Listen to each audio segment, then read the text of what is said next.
Leo tena tutazungumzia kwa kina kabisa ute wa kubeba mimba. Wapo watu wengi ambao mlikuwa mjui ute wa kubeba mimba ni upi na ute wa kawaida ni upi.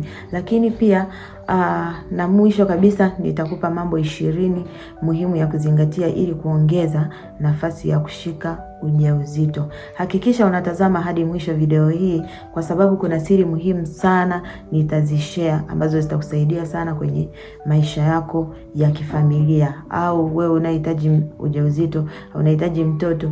Hakikisha sana unatufuatilia na itakuwa vizuri zaidi. Sehemu ya kwanza ambayo nitazungumza nayo ni ute wa kubeba mimba.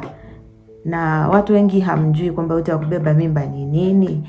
Ute wa kubeba mimba ni ute unaotoka ukeni ambao husaidia mbegu za kiume kusafirisha kwa urahisi na kwenda kwenye yai au kutungisha lile yai ambalo linakuwa liko tayari kurutubishwa. Na huu ute hubadilika kulingana na mzunguko wako wa hedhi. Sio kwamba ni kila siku, hapana. Lakini ute wa kubeba mimba ukoje? Kwanza ni mlaini na mtelezi, lakini unavutika kama ute wa yai bichi, lakini unaweza kuwa mweupe au uwazi. Uwazi ni kama majimaji, lakini pia hauna harufu mbaya, huleta hisia za unyevunyevu ukeni. Lakini pia huu ndio ute unaitwa fertility mucus. Ni ute ambao unafaa kubeba mimba. Ute huu hutokea wakati wa ovulation, yani siku ambazo ni za hatari kwako wewe kulingana na mzunguko wako ulivyo wa siku za hedhi au kwenye ovari.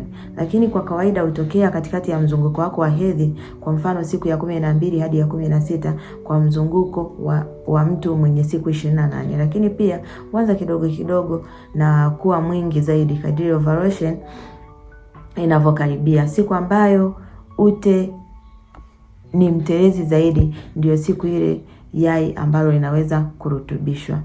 Na hisi hapo tutakuwa tumeelewana. Lakini mambo 20 ya kuzingatia ili kuongeza nafasi ya kupata ule ute au nafasi ya kupata mimba. Kitu cha kwanza au nafasi ya kwanza ni kufuatilia mzunguko wako wa hedhi unaendaje. Lakini pili ni kutambua siku zako za ovulation ni siku gani. Na tatu ni kuangalia uke ukoje, lakini unatoka wa aina gani. Na kitu cha 4 ni kufanya tendo la ndoa siku za rutuba ambazo zitakusaidia wewe kupata ujauzito. Na kitu cha 5 ni kuepuka stress na kupata kwa kiasi. Lakini namba 6 ambayo tunaweza tukazungumzia kwa siku ya leo ni kula lishe iliyo nzuri au lishe bora ili kuweka mazingira yako ya uzazi kuwa salama pia.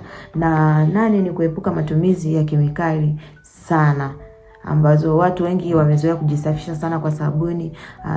Sabuni zenye chemical ni mbaya zaidi, zitakufanya ute usiuone. Usitumie sabuni ndani ya kusafisha sehemu zako za siri.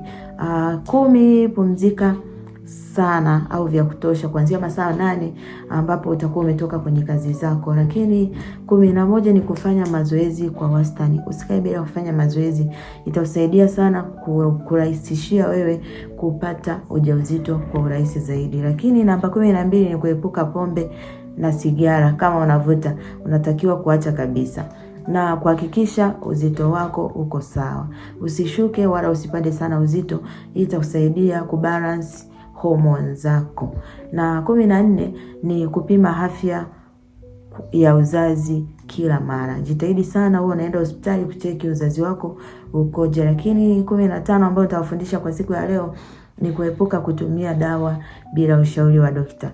Usitumie dawa bila ushauri wa daktari. Hakikisha unapata ushauri ndio utumie dawa. Na 16 jifunze kusoma dalili za mwili wako, kwamba mimi mwili wangu ukoje, leo niko hivi, kesho niko hivi. Uwe unajua status ya mwili wako ulivyo kila mara. Na tumia kalenda au app kufuatilia mzunguko wako, itakusaidia zaidi. Lakini pia wasiliana na mtaalamu wa afya kama mimba itachelewa. Lakini kuna namba ambazo tutaziweka hapo chini, zitakusaidia sana kutupigia ili tuweze kupa ushauri pengine na tiba kama utastahili. 20 ni kuhakikisha au kuwa na subira. Mimba inaweza kuchukua muda, inategemea.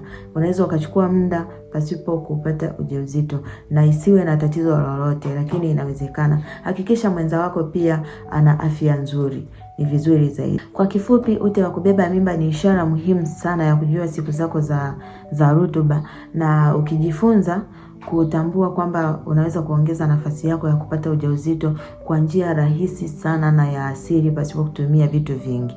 Kama umejifunza kitu leo, usisahau kulike, pia kusubscribe channel yetu ya Penicare Afya, na kushare kwa wamama wengine au wababa, lakini yeyote ambaye anahitaji kupata mtoto itamsaidia sana kwa hali hiyo.